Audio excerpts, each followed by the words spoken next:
Radio Surrey. 7:24. It says here we all have a panto. Oh, no, we don't. Oh, yes, we do. It's got to be done, really, hasn't it? And not only do you have to not wait until Christmas to see one, you can watch one from the comfort of your own home. But make sure the kids are in bed first, as the Guildford Fringe Theatre Company bring you the adult panto, Pinocchio Gets Wood. Online. That's all I'm saying about the title. Let's speak to cast member Tamsin Lynes, who plays Pinocchio. Good morning to you. Good morning. How are you? I am very well, thank you. Panto season. I mean, there are lots of worries that we won't get to enjoy a panto come Christmas time, but you're bringing us panto action and we're nowhere near Christmas. Yeah, exactly. So the plan was originally to perform the show live in July. Obviously, that didn't happen.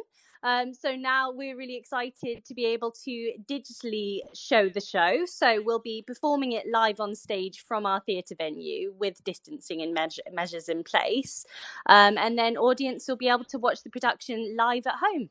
And you ought to tell us where that theatre venue is. Yes, so we'll be performing in Guildford in the back room of the Star Inn. So it's a lovely Fringe venue. The production will have full scale like lights, costumes, song and dance and everything. The only real difference is the audience will be at home rather than in the venue themselves. It's a fabulous venue. Have you played there before? No, I haven't actually. I'm really excited. I haven't even been there, just had a little sneaky peek at pictures. So super excited to get in the room this Friday. Well, I had a couple of dealings with the venue because it's where we rehearsed Godalming's Panto in the early stages of that I did just before Christmas. And then I did actually see the adult Panto. I'd never seen an adult Panto before. And do you know what? It put a smile on everyone's face because it's a bit cheeky, to say the least. It's definitely just for adults, but it is just a bit of good-humoured fun. Yeah, that's the thing. And I think especially this year, you know, obviously things have been a bit up and down, to say the least. So a bit of cheeky fun, you know, something you can watch from the comfort of your own home, definitely while the kids are asleep. But it's just a bit of fun, isn't it? It's just something to put the smile on your face. So I'm really excited for it. You kind of leave, even though you're not going to be there in person, you leave your inhibitions at the door. Oh, absolutely. Yeah, no inhibitions are even allowed inside the venue. And in terms of what you can expect from the show, I mean, this is done properly. You get a full set, you got props, costumes, you've got singing and dancing. It's all there. Mm-hmm. Yep, absolutely. Yeah, okay. Just exactly like a normal show. And it's quite a small cast you've got going there. Yeah, so it's a cast of 4, and so we've got a lot of multi-rolling going on for the other parts. I'm playing Pinocchio, so I stick with his part throughout, but the other people are jumping around all the time, donning costumes, different things, different lighting effects, so it should be pretty manic in a good way. And you've got my lovely chum Rachel as part of your cast. Have you met Rachel yet? I have met her on Zoom. She seems lovely. I'm very excited to meet her in person on Friday. But yeah, we've only met on Zoom so far. She has an incredible voice, and she was in the panto that we did just before Christmas, and she is just absolutely terrific. And okay, so what have you done before up till now? So I've actually done quite a lot of Shakespeare's, especially recently. I've been doing a few Zoom productions of Shakespeare with a company called The Show Must Go Online.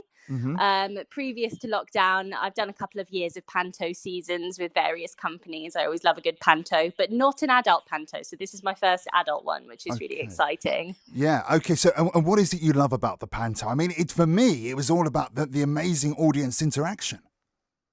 Yeah, I have to say that it's definitely always been a high point of Panto for me, which is why I'm really intrigued to see how we're going to manage that during the show. Because what we're planning on doing is sending out audience members who've booked a ticket a questionnaire.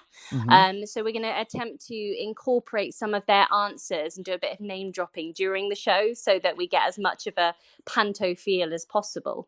Because that's tricky, isn't it? That's going to be the challenge with all of this, because when we talk about Panto and the fact that it relies on the interaction, clearly if you're watching it at home, it's not the same, so you've kind of got to weave it in as best as you can. Yeah, pretty much. But I think people are just getting really creative at the moment with ways to involve the audience, and in a way I feel like it could almost feel more intimate and feel more interactive for the audience members because we're able to get closer to them. So it's not like they'd be seeing the show from, however far back they are in the theatre.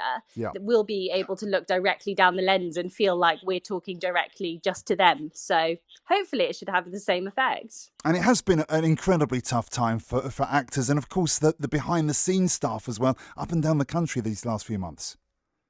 Yeah, absolutely. Yeah, it's been a really tough time. And I think what's really exciting about this show is it gives some of us an opportunity to perform. It gives people entertainment, but it's also a really great way for people to support the arts if they're not sure exactly how to help them in this time of crisis. Yeah, I don't think until I did the Panto before Christmas, and I was working with a complete set of professionals, and me turning up not really having done anything like it before. I don't think I'd ever really taken on board, though, the kind of precariousness of your business in the first place, and then you throw in coronavirus, and it takes it to a whole different level.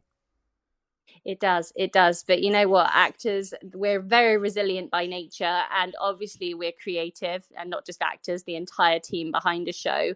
So I'm actually quite excited to see where theatre's going to go next, how digital theatre's going to develop. And I think if anyone has the skill set to be able to try and make things work in this crisis, then I think the creative sector definitely does. Okay, now the whole thing is being produced and directed by Mr. Nick Wishner, and Nick has been in touch this morning on Twitter to say, why don't you ask Tamsin to do a Sean Connery impression freestyle? Can you do a Sean Connery?